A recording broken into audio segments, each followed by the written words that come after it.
let's go ahead and let's segue over to our second segment of the night, and that is going to be the discussion of the week.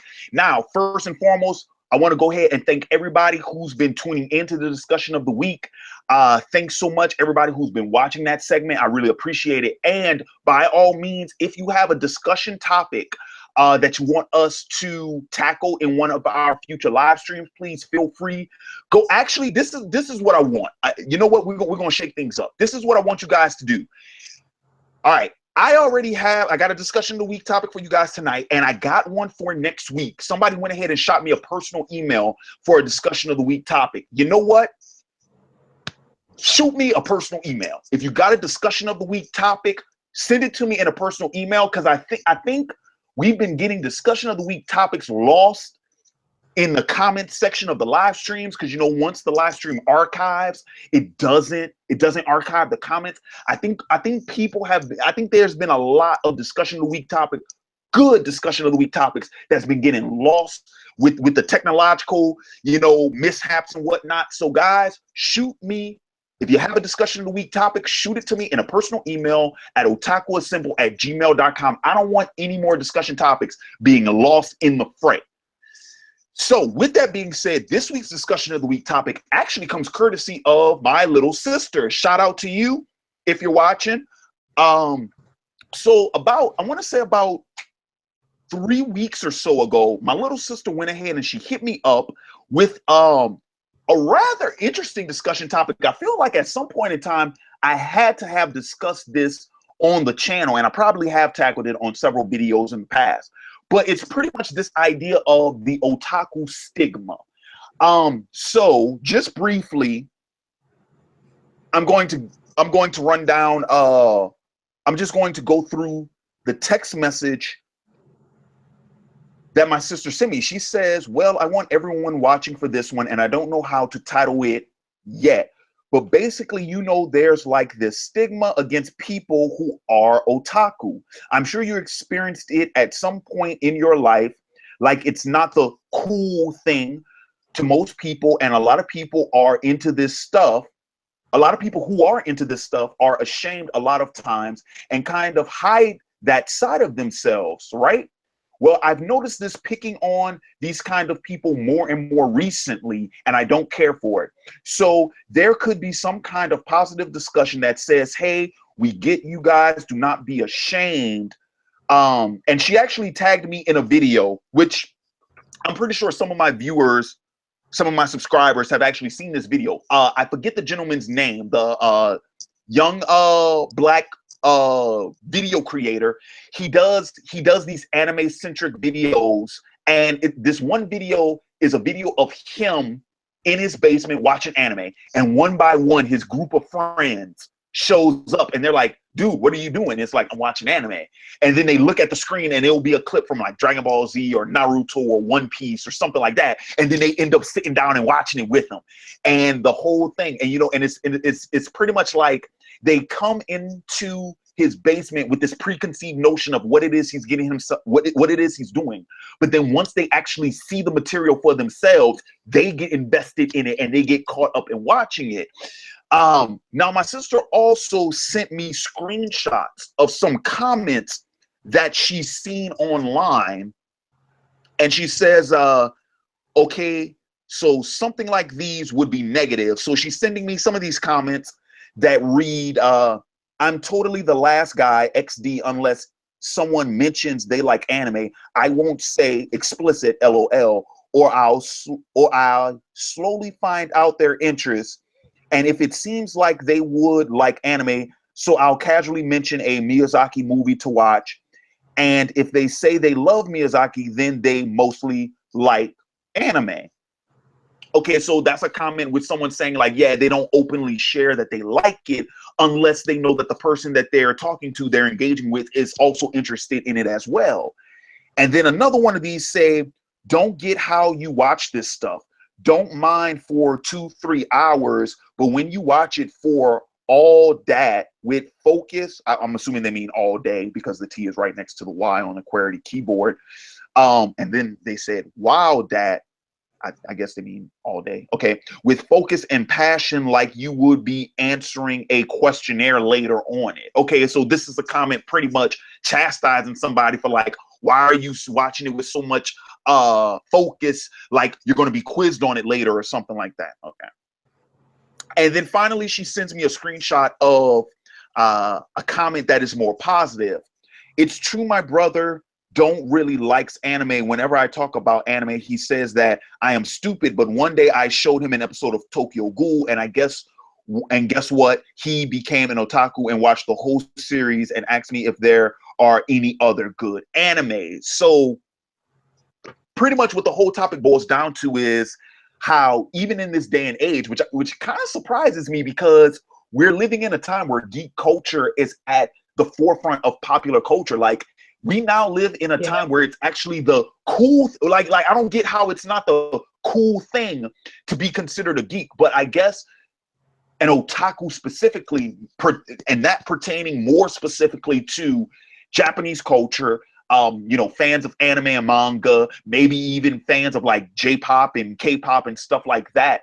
I guess even in 2017, an otaku, it's still a niche community by and large, even within geekdom itself. So Hikari, first and foremost, give me your thoughts on this sort of stigma of the term otaku. You know, it's interesting because I've never experienced any stigma associated with being an otaku. I mean, by the time I realized what anime and manga was, I was already 18 years old. And of course I knew about like Dragon Ball Z, and I mean, you couldn't be a geek if you watched Dragon Ball Z. That was the cool thing to do. Like everybody was watching Dragon Ball Z. I remember, we had the Dragon Ball Z trading cards, and I mean, just everything was Dragon Ball Z. I didn't know at the time that was anime, but that was just a cool thing to do. But by the time I realized that this was a Japanese art form and that there was this thing called anime and that there was this thing called manga and that there were different like subgenres, I was already 18 years old. Like I didn't know what Naruto was until like the summer between my senior year of high school and my freshman year of college. Like that's when YouTube, I mean, I know it sounds crazy to say that's when YouTube first really became big, but yeah, that was like I feel so old now, man. I'm about to be 28, and like to say that this was 10 years ago, yeah. So I didn't watch Naruto until I was like 18 years old, and I watched Naruto on YouTube. That's when like YouTube, they still had all the full episodes. Like at the time, I didn't even know what filler was. I'm probably the only one who watched every episode of the Naruto filler because I thought it was canon. And so yeah, I never experienced any sort of social stigma associated with being an otaku or watching anime or watching manga. I mean, it just never occurred to me that this would be something that you would be stigmatized about. So I mean, from my own personal experience, I don't know anything about that. I can say that I started experiencing, or at least I was exposed to it. I want to say maybe about a year into my channel. And the main reason for that was because of the name, because the name of the channel is Otaku Assemble. And I didn't even know that otaku was a derogatory term until like somebody messaged me or left a comment or something like that on my channel talking about like, why did you name your channel that? Oh, and then somebody linked an article. Because the thing is, and of course, I always have to correct people when they do come at me with that, where I'm like, no, otaku is a Japanese term for fan. Regardless of what you think it means, this is what it literally means. In the Japanese language, this is what it actually means.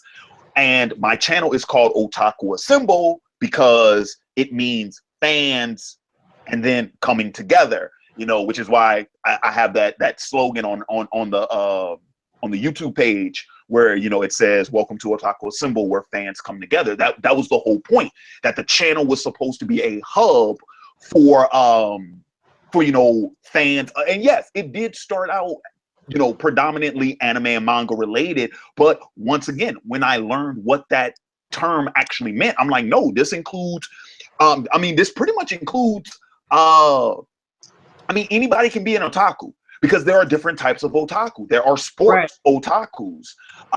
There are fashion otakus. You know, anybody can be an otaku of anything. Now, yeah, granted, my channel is very much geek centric. So yes, I do refer to otaku in somewhat of the stereotypical association with the term. Like, yes, fans of anime and manga, geeks, people who like video games, you know, RPGs and stuff like that. Yeah, that is, you know, what I had in mind when I created the channel, because the first time I was introduced to the term of otaku, my friend told me that, oh, you know, it's somebody who likes, you know, anime and manga and stuff like that. I'm like, oh, cool. I didn't know there was a term for that. Sweet.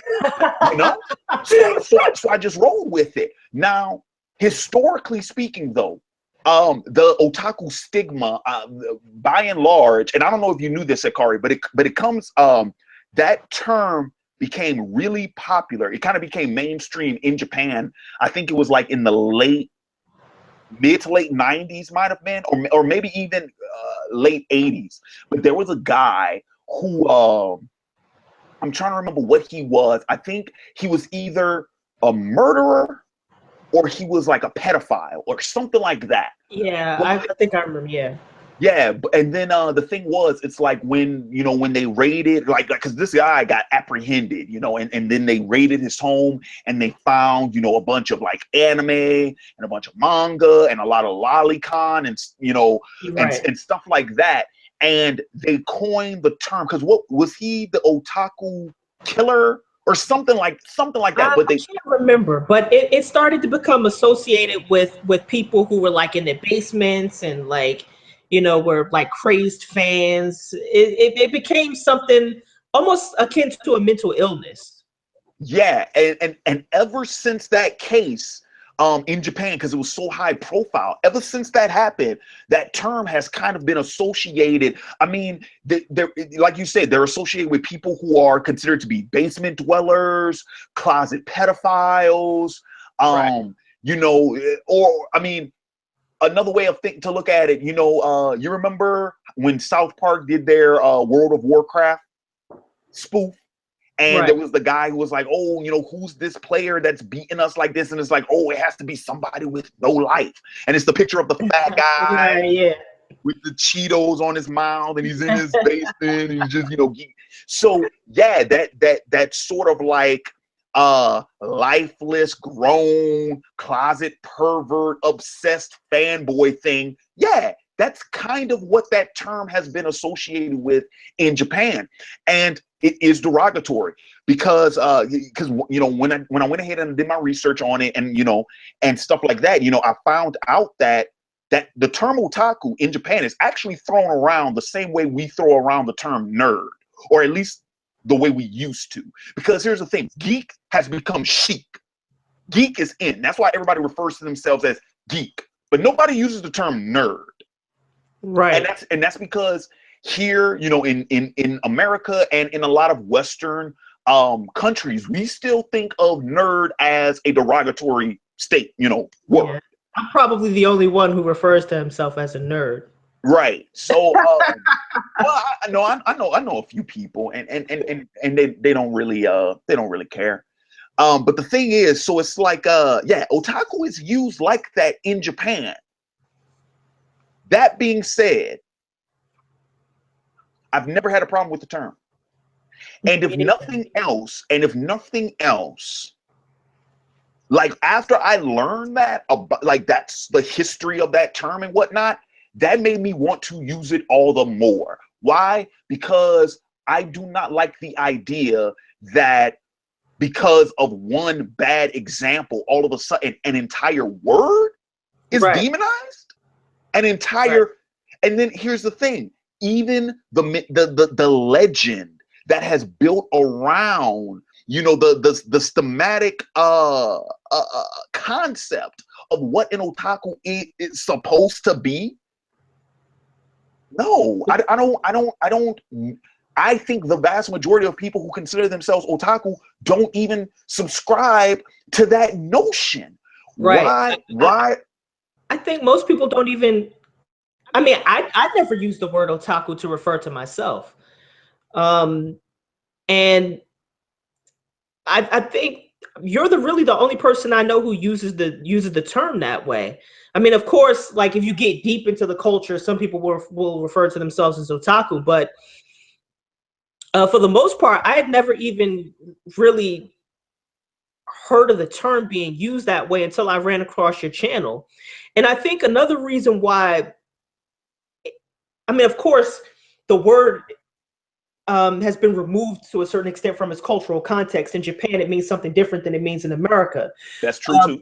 But for me, by the time I got around to watching anime and manga, like I said, I was already in college, and at the time, I was going through this sort of transformation in myself as a writer, and that's around the time that I became a really, really good writer.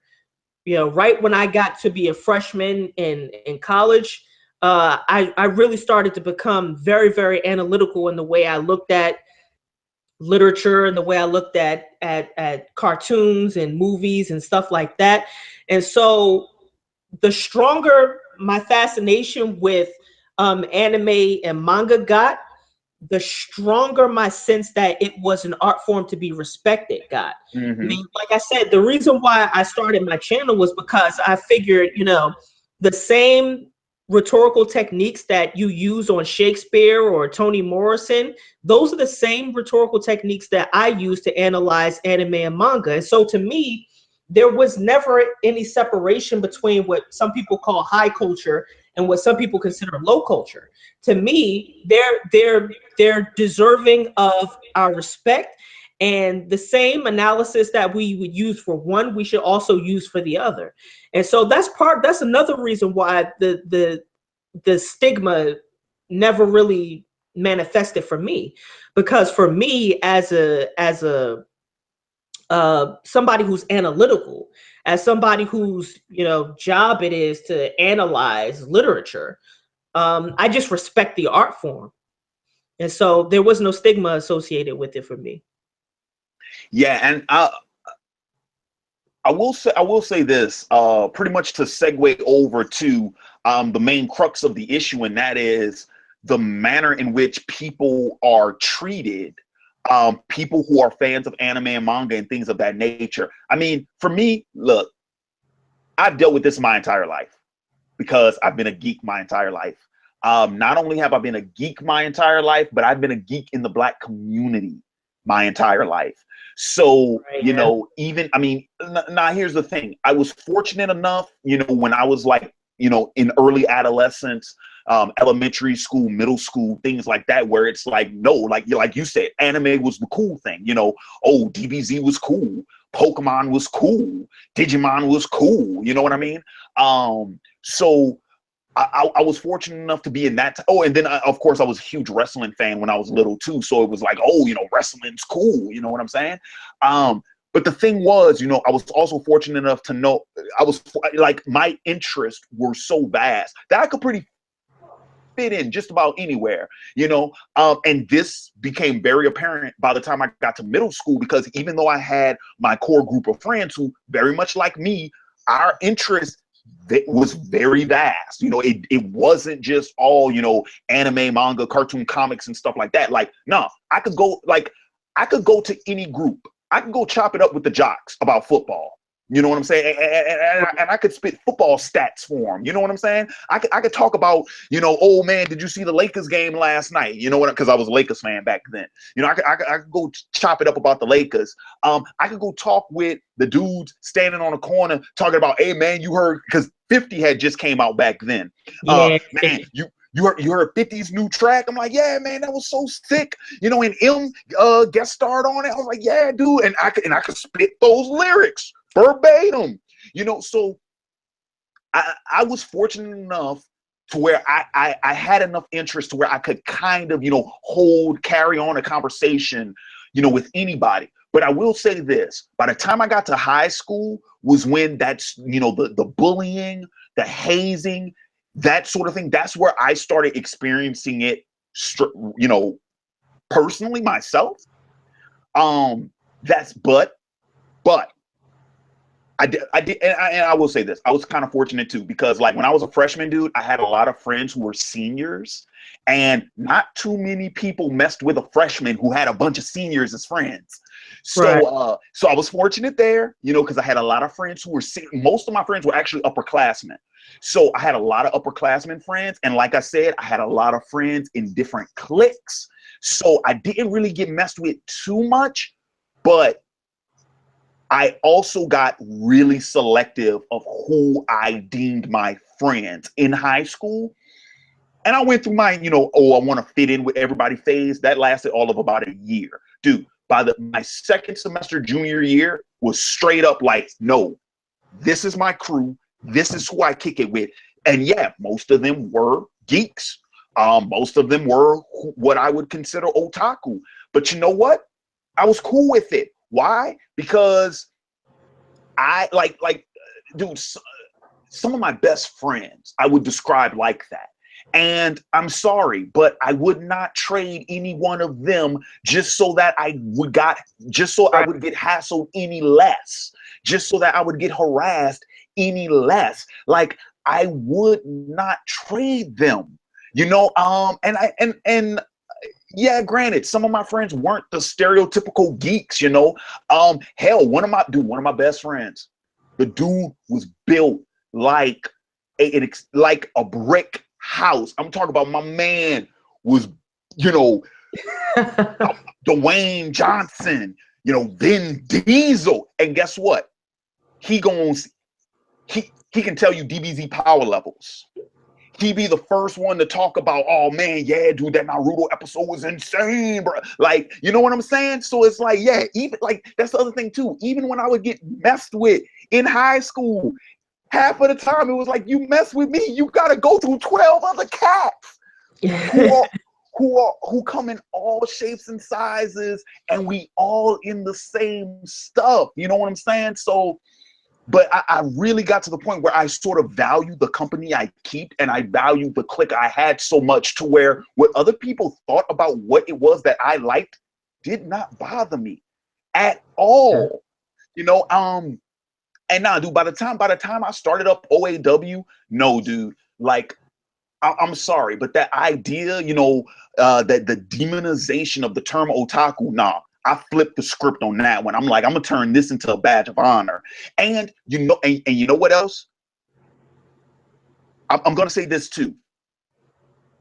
I was one of my greatest accomplishments, I feel like one of the most fulfilling things that I've experienced, even on that front, was when people started messaging me and leaving comments and stuff like that. People who found my channel, that's like, oh my God, I didn't know that there were other Black people who liked anime. and it was like, oh my God, this is so cool, because now I've found somebody like me who's into what I like, and somebody who even thinks the way that I think about some of this stuff, somebody that I could actually converse with. Because let's be real, there are a lot of people out there. There are a lot of people out there who didn't have that, you know? Right.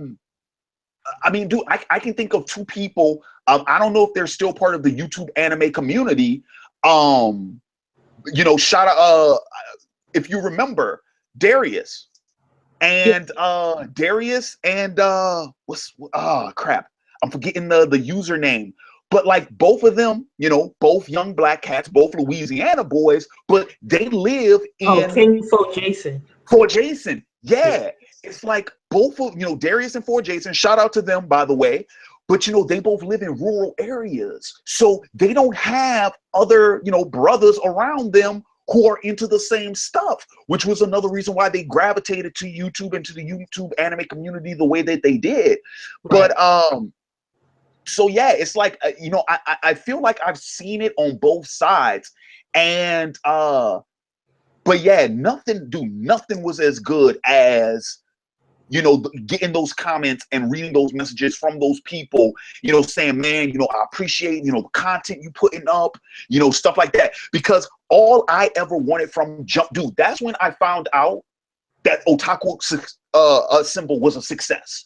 Because yes, what this channel was created for in the first place, bringing fans and people who love the same type of material that I love together so that it can become a community of its own. You know, that's why I don't have a problem with Otaku Assemble not being considered part of the YouTube anime community, although I know many people still do consider it, because it's a community of itself. You know, and do nothing. That's the end all. That's the best thing about being on YouTube. That's the best thing about it. Right. Yeah. So with that being said, how about this? We'll wrap this thing up with, what suggestions would you say? What things would you recommend? What steps would you offer people who may be dealing with this issue? I mean, I think the standard advice is appropriate here. Be yourself. I mean, I mean, look, everybody is going to have to go through this at some point in their life where they're going to have to sit down and look themselves in the mirror and say, who am I and what kind of person do I want to be? And at some point, you're going to have to get comfortable in your own skin, or you're just going to be very miserable. And it took me a very long time to figure this out, due to a lot of different things. But at some point, I had to have that conversation with myself. And this is why when I was in high school, I was sort of in my own lane. Of course, I had, you know, my clique. I had people, you know, I hung out with. But I was me. I was me all the way. I was always me. I mean, and I was me whether I was reading, you know, Plato's Republic, or if I was playing football on the white top, or if I was watching Dragon Ball Z. I was me, and that's the person I wanted to be. And I wanted to be a person who was comfortable in my own skin.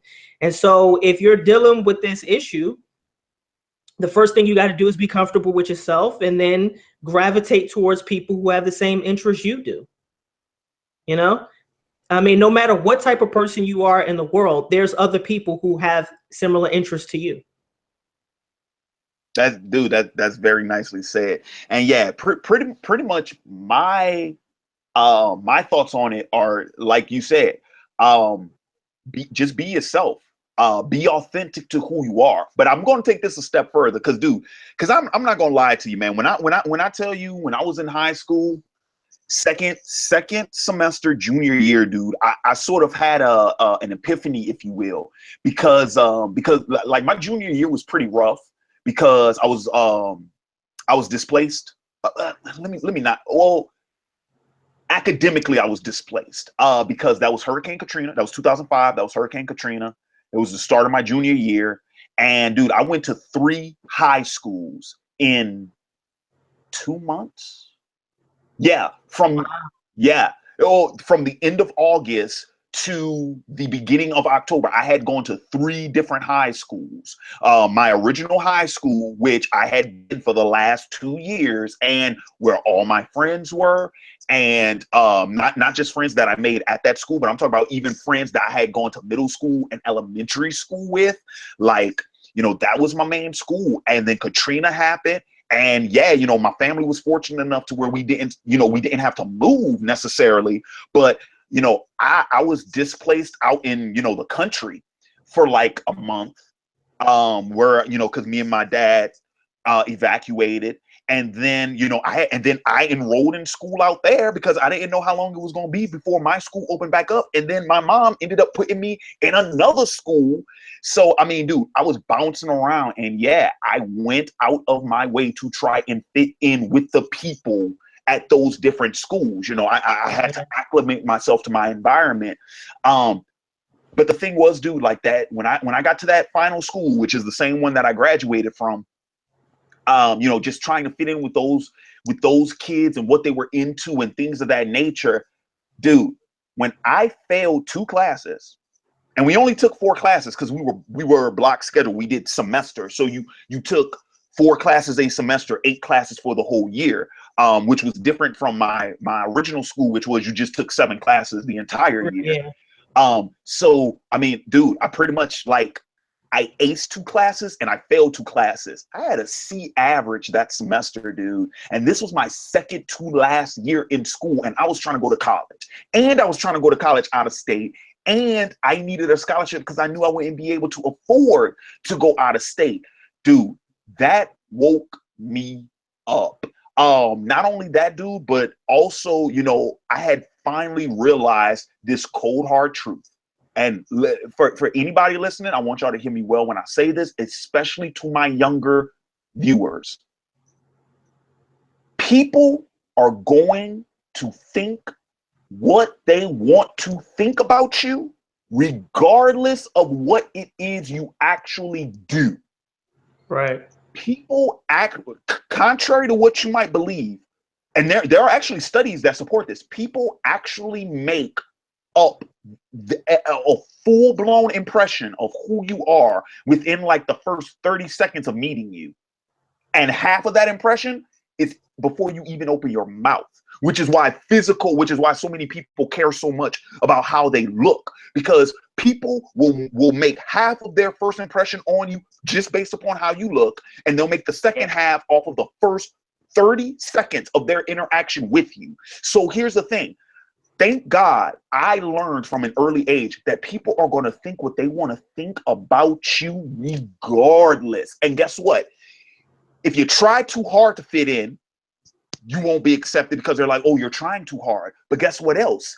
If you completely change who you are so that you can fit in with other people, guess what? Their attachment to you is false. It is predicated off of a lie. It is predicated off of a role that you are playing just so that you can fit in with them. There's an old saying from the good book, and it says that a house that is built upon a foundation of sand will fall. A house that is built upon a foundation of stone, however, is destined to stand. And here's the thing. Any type of relationship, any type of kinship, anything like that is predicated upon a lie is doomed to fail because of the foundation in which that relationship has been set. That's why, dude, when I figured out that people have their biases and they're going to judge you regardless, why would I not want to be me? Why would I not want to be myself? And dude, the craziest fucking thing happened when I started doing that. You know what happened? Hikari? Can you imagine? Can you imagine what happened? You just got happier. Shit. It wasn't just that I was happier, dude. I got so much more respect, dude. I'm talking about like my senior year in high school, dude. I got mad respect from cats that I didn't even like. Why? Because I wasn't fake. You know what I'm saying? I mean, dude, I remember my freshman year in college, the first group, the first social group I ever got in, a lot of them smoked weed. I mean, it's just the truth. They smoked weed. I didn't have a problem with it, but I didn't do it myself. And I remember even one of the dudes told me then, he was like, you know what, Larry, dog? It's like, man, you a really cool dude because we smoke all the time and we offer it to you all the time. And you don't never take it, but you don't criticize us for wanting to do it. It's like, that's just cool stuff. I say, yeah, man, I ain't got no judgment. You know what I'm saying? It's like, and y'all not trying to pressure me to do it. Y'all respect the fact that I don't want to. And that makes me respect y'all. So once again, like dude, people don't understand that things like respect and street cred, all of those things are based upon two things: integrity and authenticity. Well, did I mispronounce that? Authenticity. Thank you. Authenticity. Yeah. And all of that, dude, all of that comes from being true to who you are, what you believe in, what you stand for. You will find more respect in those things than you would trying to go ahead and put on this grand facade for everybody else. Another quote from the good book: be faithful in few, and I'll make you master over many. Be faithful under few, and I will make you master of many. That applies just to that. So that's why I want to say to anybody who's dealing with that right now, who cares what they think about who you are or what you like, or or what you define yourself as. Like I said, when I found out what the otaku stigma, when I found out about that, I was like, screw it. Banner waving, baby. Banner waving, baby. Look, dude, even as I'm speaking, look, banner waving, baby. Got the Death Note necklace, the Death Note ring, the wall scrolls behind me. We banner waving, bruh. We banner waving. It's like I do, and do as soon as I get my ride, man. First thing I'm bumping in, I'm putting the windows all the way down, and every stoplight I get to, I'm bumping Heroes Comeback hard, bro. Hard. Dude, matter of fact, one final note. Oh boy, who made that video that I talked about at the beginning of this segment, he has another video, and I went ape when I saw the video, dude, because it's the video with him driving in his car with his boys, and a song comes on, and he's like, yo, this is my jam. Don't y'all judge me. And then, dude, flip to the next scene, all of them in that jam. And dude, when I found out what the song was, I was like, that's Sambo Master. That's the fourth Naruto opening. I'm like, that's my jam. And dude, I was sitting up there singing with them, and they all dancing to it. And I was like, yeah, man, yeah, dude. So, dude, that's like the same thing, bro. I remember, shout out to my boys, Wayne and Jimmy, dude. I remember one time me and my homeboys went to Best Buy, and they had like the Bluetooth speakers set up, right? And you could go ahead and connect your phone to the Bluetooth speaker. My homeboy hit that Heroes Comeback, man, just like boom, boom, boom, boom, boom, boom, boom, boom, boom, boom, boom, boom, and we in the middle of the aisle, like yeah, and yeah, there were people looking, there were people watching. They didn't give a damn.